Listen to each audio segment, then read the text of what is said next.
আসসালামু আলাইকুম বন্ধুরা। এই যে অতিরিক্ত বৃষ্টির কারণে কিন্তু আমাদের কেরালা সিমের জমিতে গাছের জোন নাই, যেগুলো নিচু জমিতে অনার্গল বৃষ্টি থাকলে কিন্তু সার দেওয়া কষ্টকর বিষয় হয়ে যায়। আর অনেকেই সার দিয়ে কিন্তু রেজাল্ট পান না এরকম ভাবে। তো বৃষ্টিতে সার দিতে হবে কুচ পদ্ধতিতে, এটা সবচেয়ে পারফেক্ট আমি মনে করি। যে গত সিজনেও কিন্তু আমি কুচ পদ্ধতিতে সার দিয়েছিলাম, ভালো রেজাল্ট পাইছি। এটা সহজ হিসাব হয়েছে 4 জায়গায় 4টা কুচ দিয়ে সারি। দেখেন আমরা কি করব, সুন্দর মতে 4 সাইডে কিন্তু সারটা দিয়ে দিব। সারটা দিয়ে আবার কি করব, যদি বৃষ্টি পড়লে পড়ুক তাতে কোনো সমস্যা নাই, সুন্দর মতো কিন্তু এগুলো আটকিয়ে দিব আবার।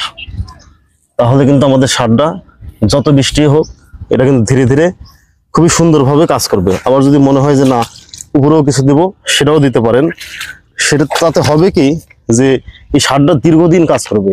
এই যে সারটা দিচ্ছেন, এই সারটা যখন ফুল আসবে, ফুল তো অলরেডি চলে আসছে, ফুলে যখন সিম টিকবে, সিমেও কিন্তু এই সারের দীর্ঘদিন কার্যকারিতা থাকবে।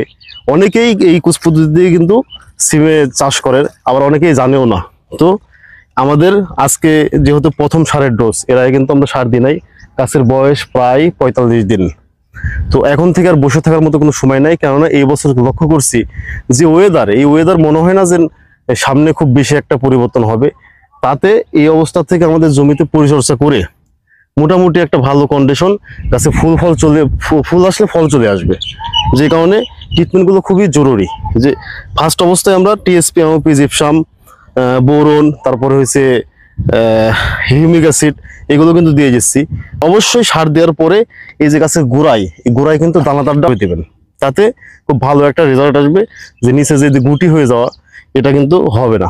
এবং পোকামাকড় এখানে এই যে অনেক সময় পানির নিচে থাকলে এই গাছের গোড়ায় কিন্তু আশ্রয় নেই, অনেক ধরনের সমস্যার সৃষ্টি হয়। দানাদার দিতে পারেন। তো আজকে এই পর্যন্তই। আপনার আশা করি যে ভালো একটা রেজাল্ট পাবেন। সবাই ভালো থাকবেন। আল্লাহ হাফেজ।